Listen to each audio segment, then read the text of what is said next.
following is a production of DallasCowboys.com and the Dallas Cowboys Football Club. How about them Cowboys?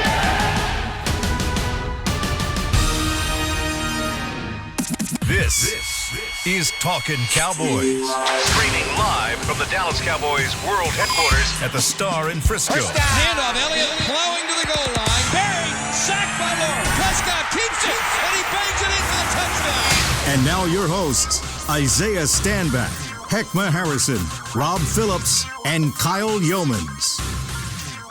How's it going, everybody? It's a Wednesday edition of Talkin Cowboys here from the SWBC Mortgage Studios, leading in to the Week 9 matchup with the Pittsburgh Steelers as the Cowboys look to get back on track against the only team that has not gotten off track at any point in the NFL season so far. We're going to break it down for you today. Cowboys defense and how they're going to slow down this Steelers offense. The normal crew, as always, our resident Super Bowl champion, Isaiah Stanback, the sultry voice of Heckma Harrison, DJ Rob P. Smooth jazz. Bringing it in with the smooth jazz on the bottom right-hand corner. I'm Kyle Yeomans, as always. Chris Beam in the back. And guys, what was that? Heckma? I gotta get a better title, man. Than the sultry voice. Thing, it was cool. You don't like that? I like it. Don't but you it's complain. Just, I don't want to hear you complain. I'm hating on it. Yeah, I'm hating on it already. You are hating on it, but I think Let's it go. fits you perfectly. That's the only issue. I wish I could tell everybody your nickname. No, you should not say that on there. Let's not go into that one. It would not be. It's the internet. I think we can. We definitely can't. Let's stay on track, guys. Stay on track. I don't want to look up one day on like pregame and see this nickname continuously pop up in the chat. So we're gonna stay away from it from now because that would be. I would make awful. it your Twitter handle. Twitter handle. Maybe the burner account. Maybe we'll make the burner account that one. But nicknames and all, we're going to break down this matchup with the Pittsburgh Steelers. We had a guy with some nicknames last week in the Nooch and Gucci DiNucci and Nucci Man starting at quarterback against Philadelphia. We were thought to have Andy Dalton back this week by the time yesterday's show was recorded. My friend. Exactly. Not so fast. He was, as of yesterday afternoon, placed on the COVID-19 protocol list, and now it looks like there are other options at quarterback, and none of them involve Ben DiNucci, at least at the moment, starter-wise. Rob, what are you hearing in terms of the quarterback battle that is now ensuing in these walls at the Star? Just the reports out there that all options seem to be on the table with the healthy quarterbacks that they have. First off, best wishes to Andy Dalton. That news did come out yesterday, as Kyle said. And, the Cowboys don't specify why he's on that list. Players go on that list either because they tested positive for COVID or they came in close contact with somebody who did. So that, whether or not it's one of those two, or if you're symptomatic or asymptomatic, it can vary on how long you're on that list. Regardless, hope he's back soon. But yeah, I mean, if you're the Cowboys, what else can happen this season? Honestly, it's unbelievable. And there's reports out there that they may be leaning towards Cooper Rush off the practice squad. I asked our friend Bobby Belt of NFL Network if that were to happen. Has that ever happened in the history of the NFL? Where your starting quarterback for that Sunday began the week on the practice squad. I wonder if that has ever happened. He could not find that. So that might be another first in Cowboys history if it happens on Sunday, fellas. What if I told you? I'm going to have to do that 30 for 30. That's why you're the sultry voice. That's why you're the sultry voice, because you can do the 30 for 30 thing. Hey, man, I don't think any of us anticipated Cooper Rush starting against the Pittsburgh Steelers. Or, man, we've reached DEFCON 4. We're there now. And once we got the notification, and one of you guys, it was Isaiah that sent the text says, "Oh my God, man, how did we get here?" And this is a whole new level of 2020. I know that's cliche, but I mean, if Bobby Belt can't find out if a guy's ever gone from the practice squad to starting QB, and this is the first time, and it happens to us, that I don't even know what kind of omen this is.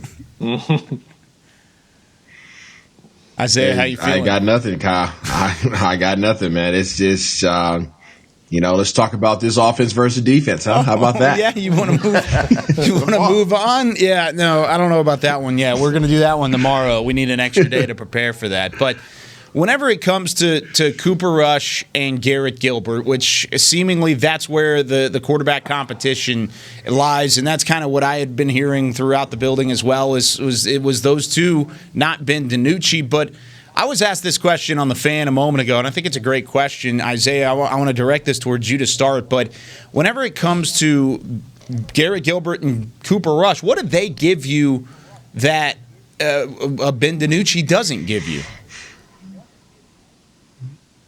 I don't know. I don't know, and I don't think it really matters. Yeah, I don't think it really matters. I think that I don't care if Dak was playing this game. It's going to be a tough game. And that's just being transparent. Obviously, there's no Dak, so we were like, okay, Andy Dalton. Well, Andy Dalton can't play. Even if Andy Dalton was playing, it was going to be a very tough game.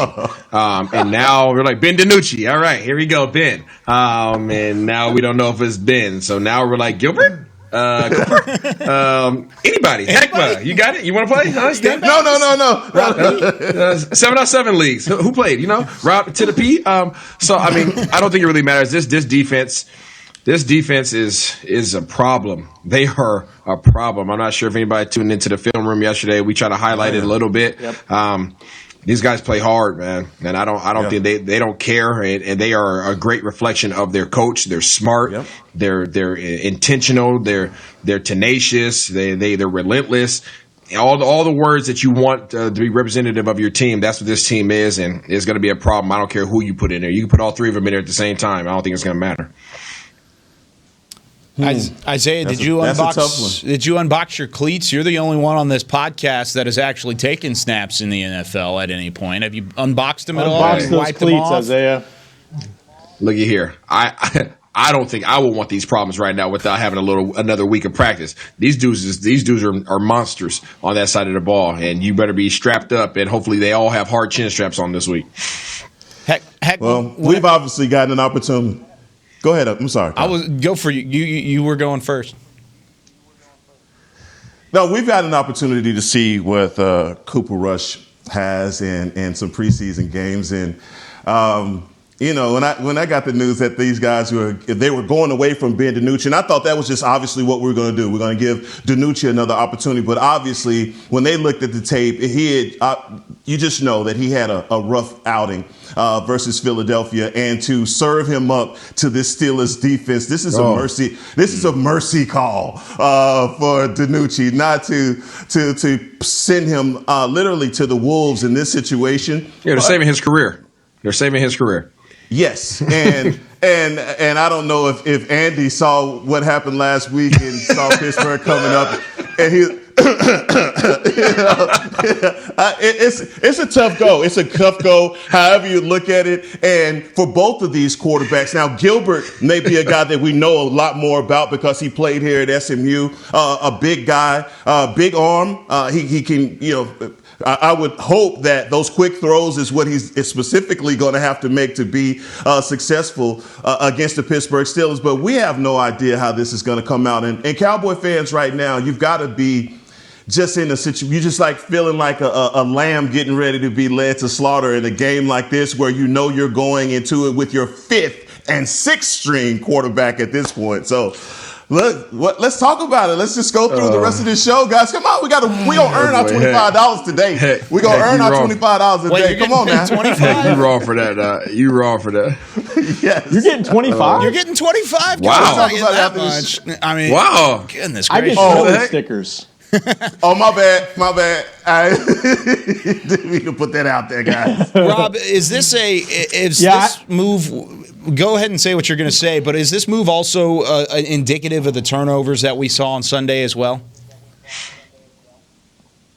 No, I just think he wasn't ready. I don't think he's ready to play an NFL game, and that's not.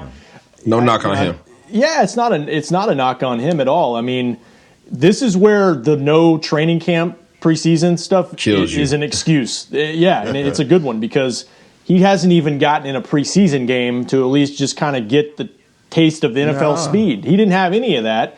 And he went up against a really good front. Like you guys said, he's going up against a better front. He would be going up against a better front this week. And Jerry Jones said it on the Fan yesterday. Frankly, it was more than he could handle. I think the coaches probably recognize that. It probably is accurate. I'd be surprised if it didn't come down to Cooper Rush or Garrett Gilbert. Those two guys each have 3 career pass attempts, though, in the regular season. So it's not like they have a ton of experience in games. They've been around teams. I think Gilbert's been in and out of team camps and rosters since 2014. I guess I would go with Cooper Rush just because I've actually really seen him play. And, he's been in some form of Kellen Moore's offense the last few years. I guess now in terms of this offense with this terminology, Isaiah, would Gilbert get the edge because he's been here a couple more weeks? Or do you think a Rush could come in from your experience, like come in this week and have enough familiarity with the past to be able to do it? I would think so, but I don't know. Because he just got here, technically. Personally, I would stay with DiNucci. That's just me. There's no right answer here, so Twitter world, y'all chill out. There's no good answer here, okay? But DiNucci's been around the longest. That's the facts. None of these quarterbacks will be in a good position. Yeah. None of them. Andy Dalton would be in a bad position. Dak would be in a bad position. This team is freaking good. This defense they're bullies. This defense they're a bunch of bullies, and they bullied Lamar Jackson. They bullied everybody else they face. So what makes you think they're not going to come in here and bully whoever we put at quarterback? Yeah, it's going to be tough. Whenever you look at the last 3, or actually, I'll say it this way. How about that? There are 3 teams in the NFL that have a sack per pass attempts percentage of more than 10%. So it means they have a sack on more than 10% of the pass attempts against them. One of those teams was Washington. We saw what that happened a couple weeks ago. The other team was Philadelphia. We saw them on Sunday night. That's 2 and 3 respectively. Now you see the number 1 team, and that's Pittsburgh. They have a sack on 13% of their snaps and of their pass attempts against, and that's by far the tops in the league. This is going to be the best front you've seen so far. You might want an experienced quarterback back there, but even at the same time, it's going to be rough no matter who's out there behind center. This is the best defense, not even just the best front. This is the best defense in general, just all over the place. You got all these guys that we talk about, TJ, and we talked about Daz, all the other cats, but Dubs. But they got Joe Hayden. I don't know if you guys remember Joe Hayden, but Joe Hayden from Cleveland, just a Pro Bowler guy, just a guy, I guess, high paid, but. His name doesn't even come up. That's how much talent is on this defense. Joe Hayden used to be one of the best corners, one of the most talked about corners in this league, and he's still a pretty doggone well-respected corner in this league, but you don't even bring his name up. But that's because that's how many guys they have on this team. It's kind of sickening, honestly, how much talent, not only talent they have, but how these guys play up to their talent. Right. And I think you're right on with that, man. But also guys like Bud Dupree, he and I know T.J. Watt is the name that most people recognize from that defense, but Bud Dupree is motor. He's going to continue to come. But even with all of that being said, last week when you guys watched the Baltimore game, Baltimore gave them everything that they wanted in that game to a tune of about 445 yards total on offense. I have no idea how Baltimore lost that game, and obviously it's a turn. I know how they lost it. They lost it on the turnovers and giving up a special teams touchdown as well. But that was an AFC North battle that Pittsburgh just found a way to win a tough game. And that's what they do. And Isaiah, you said it, man. They are a reflection of their coach. Coach Tomlin he's a great guy, and they all respect him and they play for him. And they're just at a point right now, and I know we're going to talk about their offense, but Big Ben Roethlisberger is playing lights out. And he has a new toy that we're going to get into his toy, but man, they are lighting up the league with some of their formations that they have, and it's really hard to compete with. So they are the 1-7-0 team that doesn't look like they're slowing down anytime soon. Not at all, and they look like they're actually getting better. Last week against the Ravens, I thought that was maybe one of their better wins, even though it was a little ugly at times, as AFC North football is going to be from time to time. I think you're going to see some ugly games, but I thought that was one of their more impressive wins. And the Steelers coming up, they've got the Cowboys, they've got the Jaguars, and then I forgot who the third team was, but it's nobody very good, at least at the moment. So they've got some teams coming up that they could very easily be 10-0. The Cowboys, the one team in there that wants to try all three teams. The other one was Cincinnati, by the way, that was in the mix there. But they could be very easily 10-0 if they take care of business against Dallas this week. Heckma alluded to it. We're going to break down the Steelers offense against this Cowboys defense and really kind of look into how the Cowboys could have some success slowing down some of those weapons. We're going to talk about that on the other side of the break when we come back with more Talkin' Cowboys after this. There's nothing as unique as our eyes, which is why Essilor pioneers ways to make lenses as unique as you. Verilux for super sharp vision, Essential Blue for protection, and Crizal for freedom from glare. 3 cutting-edge solutions in a single unique lens. So whatever your needs, insist on Essilor. Visit your local Essilor experts and find the perfect lens for you. See more, do more, Essilor. Since 1865, Stetson hats are American-made with pride right here in Texas. And Stetson is proud to be on the field with America's team. Want to show your Texas and team pride too? You can. By purchasing your own Stetson, you can look just like how the flag guys do on field at every home game. Stetson hats, the official crown of all self-respecting Cowboys, and your favorite football team. Get yours today at shop.dallascowboys.com or at stetson.com. I'm Jay Novacek, former tight end for the Dallas Cowboys. Back in the day, I was the guy who always got the tough yards, and that's why I run with John Deere today. In fact, I have a John Deere 3025E tractor that can handle any yard work I need to do, even the tough yards way out back. So if you have 1 acre or 1,000, John Deere has the equipment that's just right for you. Visit a John Deere dealer today and run with us. We are the official tractor provider of your Dallas Cowboys. Dear, it's 1908. Don't you think we should get electricity? And stop using candles to see at night. It's just electricity lights up the room fast. It's more reliable than candles blowing out, and people seem to love it nationwide. Well, candles are... Dear, did you just run into the wall? Nope. May I have a new candle, please? Historically, switching to new technology is a no-brainer. Today, it's AT&T 5G. Fast, reliable, secure, and nationwide. Switch to AT&T 5G. It's not complicated. 5G requires compatible plan. May not be in your area. See att.com/5G for you for details. Back to Talkin' Cowboys. Here for Talkin' Cowboys. It's the second segment of this Wednesday morning. Glad you're with us. Time to preview some of the matchups for this Cowboys defense against this Pittsburgh Steelers offense. And you look at the Steelers overall, guys, and a lot of familiar faces for at least the quarterback position, but not so much anybody else on this Steelers team from 4 years ago. First time these two teams have met since 2016, the two winningest franchises in the Super Bowl era. And whenever you talk about Ben Roethlisberger, he continues to be the consistency guru, or at least the consistency mark of any veteran quarterback in the league. What have you seen from Big Ben over the last couple of weeks and now into what is his age 38 season, Isaiah, and what he brings to the table for the Steelers?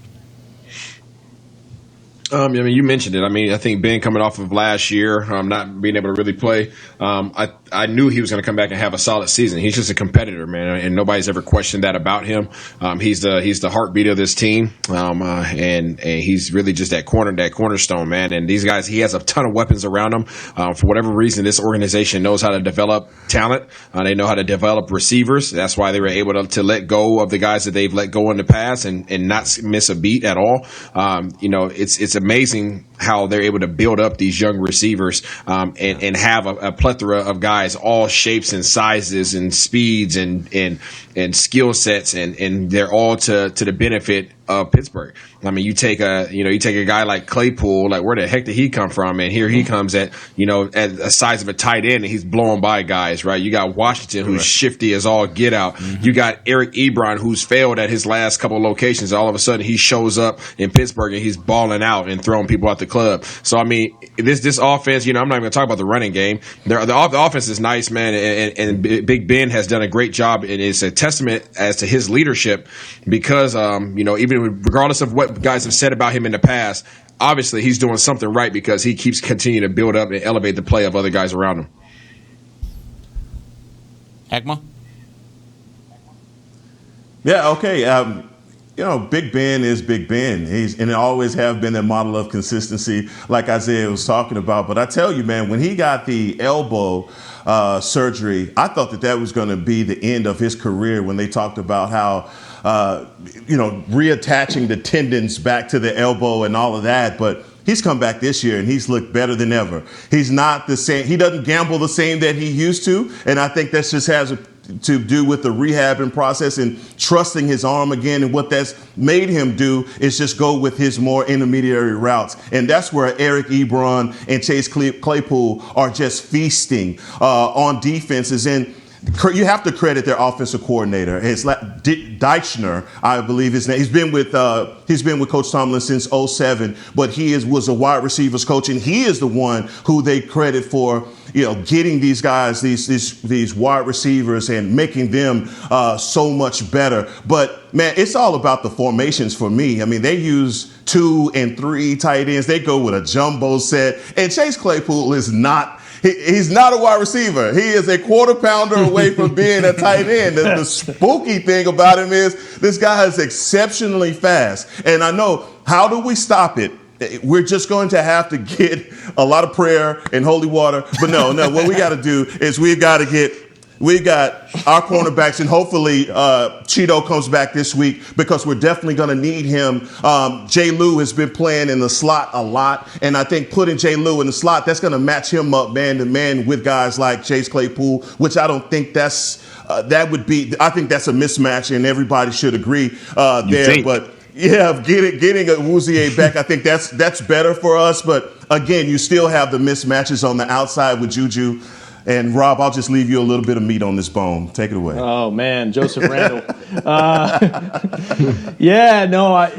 Isaiah brought up the point. I hadn't thought about that. You lose Antonio Brown, and you think, for some teams, I mean, that's your offense, and they found a way to just keep going, and they're an outstanding offense this year with a lot of new faces. And to Heck's point, like he's right up there with Russell Wilson to me in terms of the top quarterbacks you're going to face this year because of his experience, his savvy, his ability to get the offense into the right play, and also just how clutch he is. You're never out of a game with Ben Roethlisberger. And talking about those formations, Heck, just watching these last couple games and playing, we talk about the Cowboys' run defense, but I'm concerned on how they may just spread out the Cowboys defensively with all their receivers like they did last week, where they went 5 wide a lot of the time in the second half.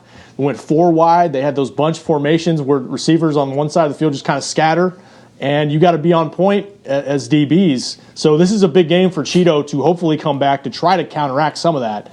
But what they were able to do in the second half of Baltimore was just like, okay, you know what? We're just going to spread out, and we're just going to run some plays. Guys are going to run around and get open, and that really worked because they've got a lot of receivers who can get separation, and they've got a quarterback who can find you.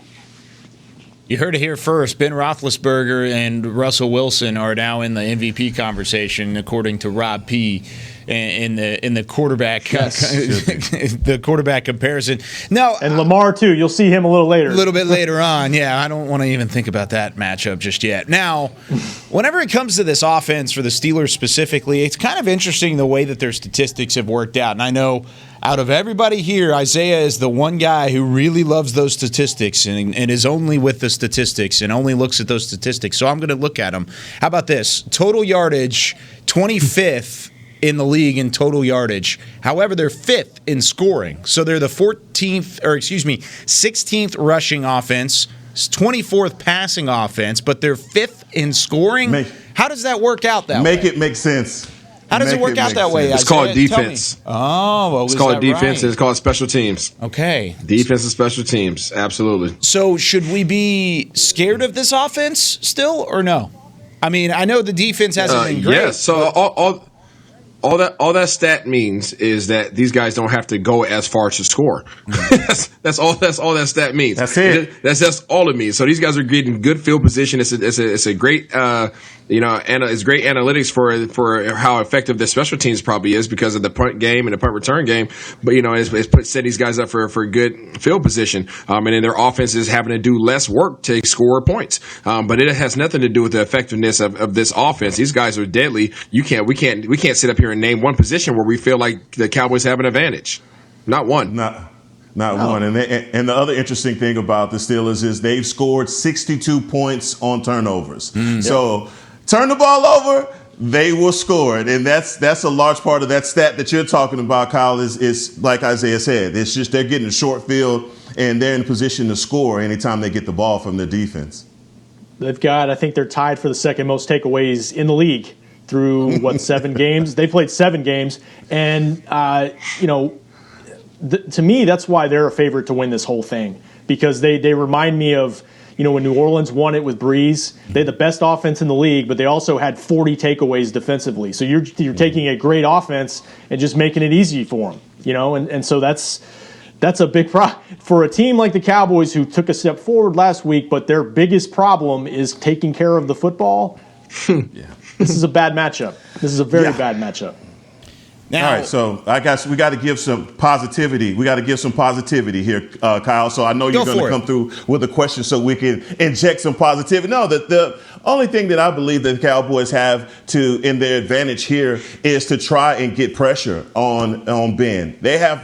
You've got to try and manufacture that pressure, whether it be with blitzing your linebackers or your guys on the outside. That's the only way. And you saw Baltimore, which Isaiah has always said, Baltimore's defense is eerily similar to the Cowboys' defense, but not like that similar because they have the personnel that matches with it. But I think Baltimore had more success when they were coming after Ben instead of just sitting back. And so that's what we're going to have to take a page from what Baltimore did last week and try and bring that pressure up the middle in Ben's face so that he can't just check down to Eric Ebron and Chase Claypool. This is my concern, though, because they did a great job against them in the first half last week. But their offensive line is so good. Really, really good. I mean, I mentioned it earlier. They went empty like the whole second half. And Baltimore tried to get pressure with 4. They tried to blitz, and Ben had time. He went down a couple times. But can you get there is the question because they are really good up front. Rob, their center is just okay. Their center is just a guy. Huh? Pouncey? What was that? Yeah, Pouncey. Yeah, Pouncey's just a guy. Okay. Sorry. Just a guy. All right. Yeah. For those of you listening right now, I'm sorry for the sarcasm that is being displayed from Isaiah Standback because that is not. He's trying to start an argument. That's not true. He's only one of the best centers in the game. That's all. Maybe ever. He's been around for a while. Yeah, I mean, he's been as efficient as anybody in the NFL since he entered the league. Now, they've also got Villanueva on the left tackle spot, who's pretty stout as well. And so you're going to see Aldon Smith and Randy Gregory going up against him. He's been hurt. He's been hurt, but he still should be there this week, I believe. I think he's ready to go this week. I'll double check that here in a second. But is this a game where DeMarcus Lawrence has to even see a step up from what we saw last week in order to really get any kind of pressure on Big Ben? I mean, the answer is yes. I mean, yes, and I'll take it a step further. The defense not only has to get a turnover, they have to get some form of points because just think about it, guys. And since Dak Prescott was injured, the Cowboys have had 32 drives where we've only manufactured 1 score. So that tells you we need help, and the help has to come in the form of a defensive turnover that goes to the house. We've got to try and get points any which way we possibly can. So, yes, does DeMarcus Lawrence need to get not only does he need to get a sack, he needs to carry Ben to the end zone with the ball in his hands while he's doing it. They're about the same size, heck. Yeah, that's true. By the way, Villanueva has not been on the injury report since September 21st. And he's playing an every down role right now. So should be good to go in terms of the left tackle spot for Pittsburgh. But whenever you look at the interior of this this defensive line, rather, you're not going to get a ton of pressure. It's just not going to happen. That's not going to happen against Pouncey. It's not going to happen against this Pittsburgh offensive line. How good does this secondary have to be against a Juju Smith-Schuster, against the Chase Claypool, even against Eric Ebron, like you said previously, and even these linebackers against the run whenever it comes down to the nitty-gritty on Sunday in order to have any remote kind of success against this offense? I'm taking the opposite approach to what I suggested last week. Last week, I suggested that you line up man-to-man and you put some hands on them boys, right? Because you had some guys that were really unproven or some guys that were kind of on the edge. Whether are they the real deal or are they just kind of flashing? This week, don't line up man-to-man. Please, Ryan. Don't do it. Please, don't do this. Don't do it. Just play zone, right? Play anything but the cover 4 that you've been playing. Just play a soft cover 2, and if they're going to score, they're going to score anyways, but at least slow them down, right? At least slow them down. Don't let these guys strike whenever they want to. Like, just give your guys a chance. And last week was a great – it was a great – they took a step forward on defense. And we talked about it. We talked about it in the film room, how these guys were playing a position, playing the roles they were supposed to play whenever they played zone defense, right? They were where they were supposed to be. If they can continue to do that, they will be in position for success, right? Because a lot of teams don't have the patience to march down the field. Mm-hmm. Most teams want that big shot. A lot of offensive coordinators, especially when they have the resources and personnel like the Steelers do, they don't really want to march all the way down. They really they'll do it for a little bit and then they get a little greedy. They like, all right, let me take the big shot, and that's what you wait on when you're playing zone defense. So that's my suggestion. Hey, we need to play some cover 2. We need to play some cover 6. We need to play some cover 5. We need to mix it up. Play some out of the ordinary type coverages just to try to throw off Roethlisberger a little bit and give your guys a chance to keep everything in front of them, because if you try to step up Trayvon Diggs and try to man him up with any of these guys, they're going to run right by him. Rob? I mean, the only thing I would add to that is you just got to be, if you're going to give that cushion, you got to be sound in space, because, a guy like Deontay Johnson, they'll throw him a screen or a flare and he's off to the races. Absolutely. So They have a lot of versatility with their receivers and what they can bring to the table. So he's a guy you got to be really mindful of. And they'll use those jet sweeps to try to set up their run game, and you just got to be really sound, like we've talked about all year. Sound in your communication, like Isaiah said, sound in your assignments, and they were better at that last week. Now this is a much better offense by far that they're facing, so it'll be a really good test of what their progress really is right now mid-season. And we still hadn't brought up Juju Smith-Schuster. Right. Yeah, and that's another part of their offense that is really dynamic, and just his ability to run those intermediate routes, but also stretch the field as well. So this is a matchup for us, and especially with the big bodies that they have with Claypool and also Eric Ebron. We just know that we have a mismatch problem, and I agree with you, Isaiah. Zone, forms of cover 4, we're going to have to, and for our DBs and our secondary, the communication is going to be key, because when they go to those bunch formations, it's just a guy going to out, guy doing the slant, and another one doing a go. We have been miserable in those formations as far as this guys communicating. That's what has got better last week, and they have to build on that. Now, and what was really crazy about that, Heck, was Ben said after the game, they basically were just drawing up plays in the dirt. They basically got in the huddle and just said, hey, you go here, like you do, just backyard football is what he said. And it worked. I mean, it worked. They just, kind of scrapped the game plan and said, spread you out. We're going to try to make something happen downfield, and they did. Whenever it comes to those formations, and I know, Heckma, you've brought it up a couple different times tonight, or I guess this morning, rather. I'm completely off in terms of my time. But you've brought it up a couple times this morning in those formations, and you said communication. Is that all you need in order to find a way to defend those things, especially whenever there's a lot of miscommunication previously in previous weeks from this Cowboys defense? Well, you need that, and you need playmakers. Okay. I mean, if you get both of those things together, I think you're going to have a little bit more success. But that's what we haven't been doing, Kyle. And when you have offenses where we just see guys, we're outflanked, or guys running, streaking down the field with no one chasing, that's a problem. And I think Pittsburgh, because of those formations, they are going to bring back a bit of the problem that we had before. Look, Carson Wentz last week was horrible. Yeah. He was horrible. And this week, we get the polar opposite of Carson Wentz is horrible.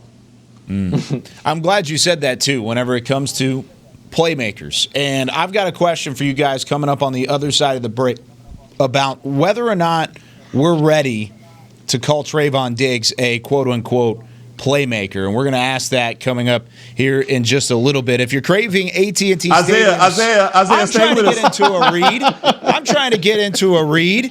Craving AT&T Stadium's famous Cowboys cheesesteak, nachos, or Cowboy Rita. When you're watching the Cowboys at home, bring your favorite stadium fare to you. Place your order online for pickup at AT&T Stadium every week this season. Check out the menu at AT&TStadium.com/at-home. We'll get back to Isaiah here in just a minute after this break on Talkin Cowboys. We're back with a tasty treat that's sweeping airwaves and taste buds. It's new Dr. Pepper and Cream Soda. Let's take a listen. Dr. Pepper and Cream Soda's here. A new combo that's music to my ears, okay. Let's play. Cream Soda and Dr. Pepper time. Pour it in a glass of ice. Ah, music to my ears and mouth. New Dr. Pepper and Cream Soda. A delicious duet. There's nothing as unique as our eyes, which is why Essilor pioneers ways to make lenses as unique as you.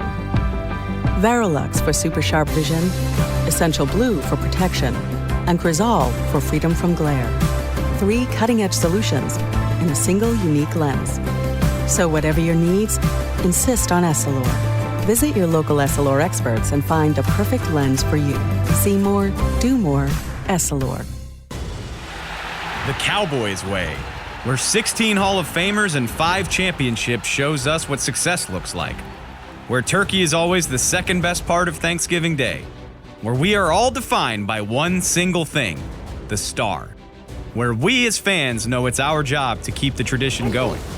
Bank of America is proud to be the official bank of the Dallas Cowboys and to support the quest of living life the Cowboys way.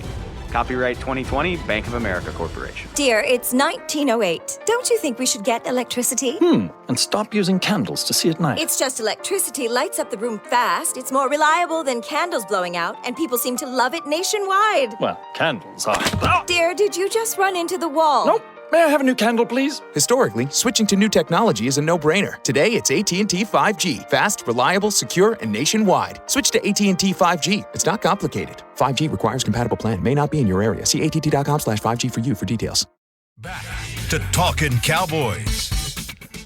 Okay, so before we get into this discussion with Isaiah here in a second, I got another read I've got to go through. So whether you're watching from home or cheering in the stands with Essilor lenses, you'll see every exciting play. Book an appointment at your local Essilor experts and find the perfect Essilor lens for you. See more, do more, Essilor, of course. And Isaiah is mouthing the words along, speaking through his teeth here in this final segment of Talkin Cowboys. And Isaiah, I'm going to let you start this off because prior to the break, I asked the question, are we ready to call Trayvon Diggs a playmaker? He had his first and second career interceptions in that loss against Philadelphia. He's been close on a number of occasions, but he's had his ups and downs, to say the least, in his rookie season. I want to hear what you have to say on him moving forward. Is he a playmaker now? And if not, how long is it going to take?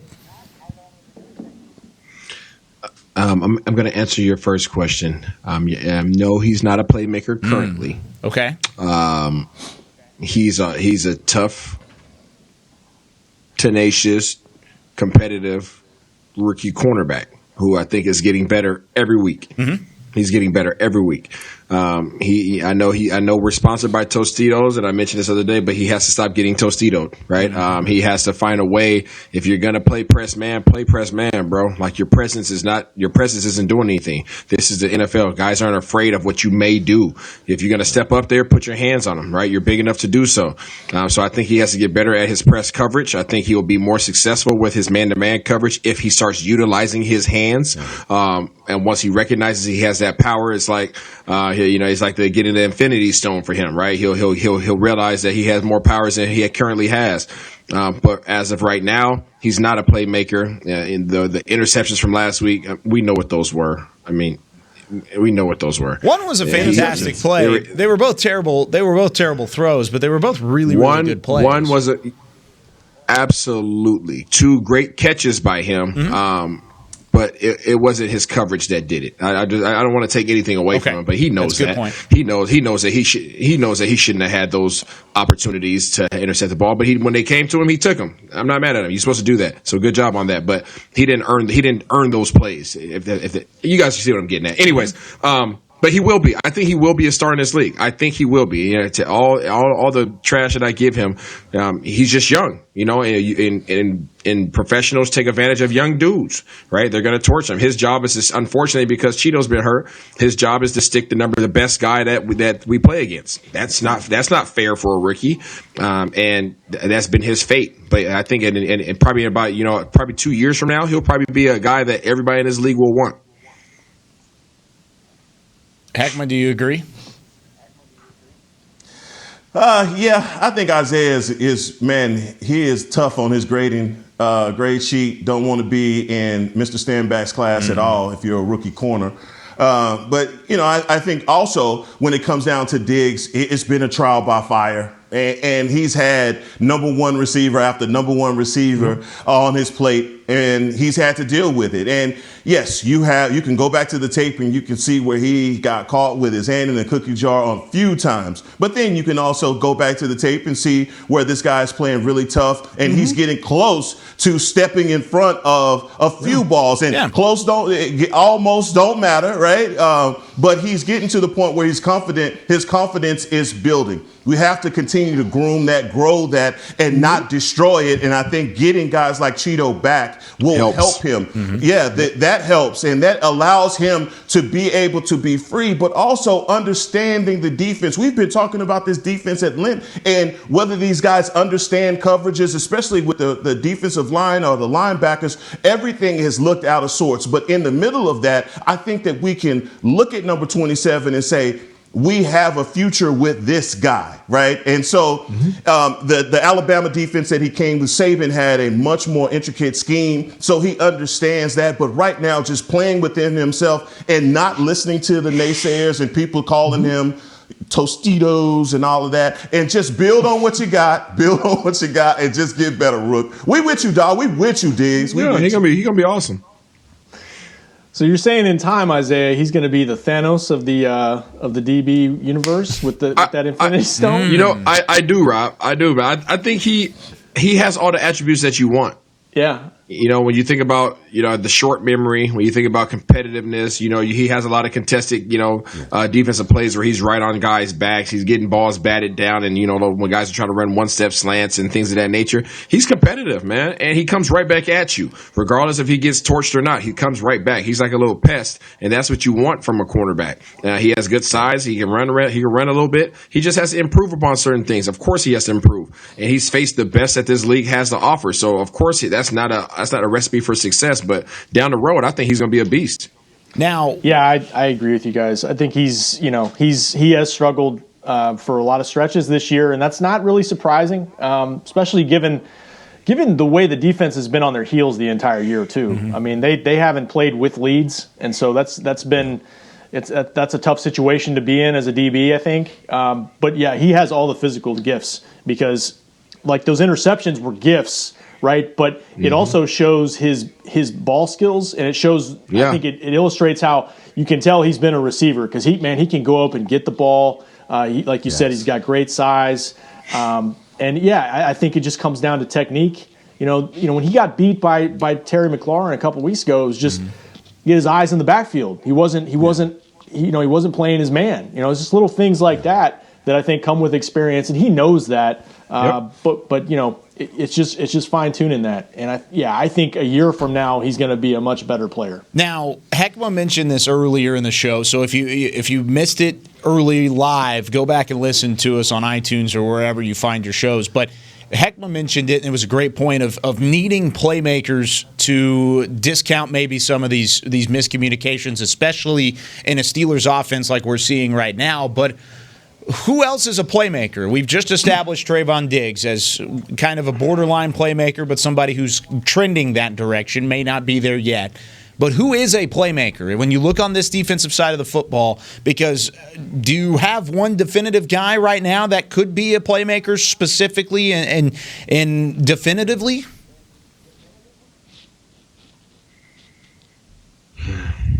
There's a lot of pause here. Tank. Is it DeMarcus Lawrence? Is that about it? Yeah. That's it. And Alden, we can go Tank, Alden. Okay. Guys like that.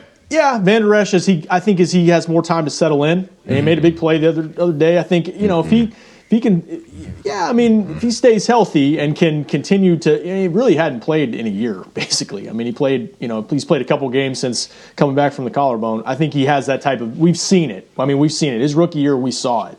So he's just got to stay on the field. And I thought you were talking about it from a secondary aspect, but yes, obviously Tank is that, and he obviously had a better game last week. Aldon Smith has substituted for Tank in those times that he was not as effective. But even those role players like Donovan Wilson, guys like the safety, number 37, Woods. These guys came up. He had a great blitz and forced the turnover last week. That was great from a secondary that we've been dogging these guys. So little things like that, the Cowboys have to keep trying to manufacture that defensively so that they can get the ball back for this offense. It's really about it. Can you do it again, though?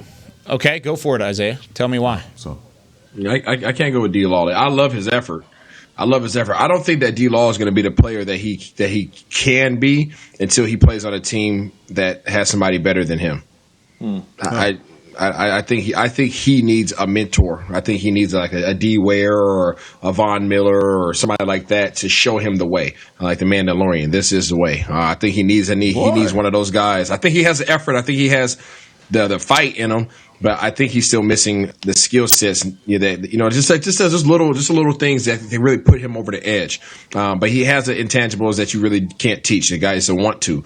I honestly think Aldon Smith. I think he's been probably playing injured the last couple of weeks. Honestly, but I think Aldon Smith is probably our only playmaker. Wow, call it how it is. That's he's tough. the only guy. He's the only guy that when you think about can disrupt an offense. He's the only guy that you think about.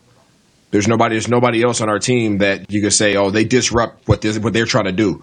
Aldon Smith is probably the only guy that they circle whenever they're playing. They say, if Aldon Smith shows up today, this is who we have to worry about. Now, D-Law, you circle him and say he's going to keep coming, right? He's going to keep coming. He's going to keep fighting. He's going to keep grinding. But he's not a guy that you say he's going to disrupt what we do.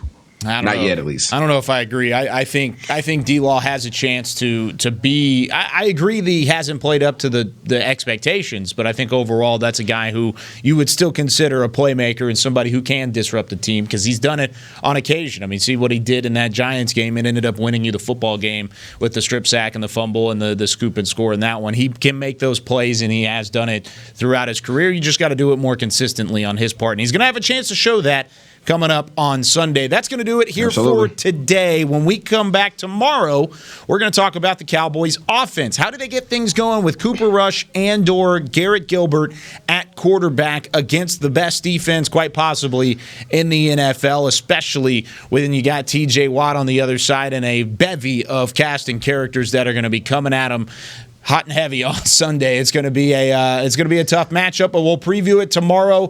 Thanks for sticking with us here over the last 45 minutes. For Chris Beam in the back, for Isaiah Stanback, Rob Phillips, and Heckma Harrison, I'm Kyle Yeoman saying so long from the Star in Frisco. We'll see you tomorrow.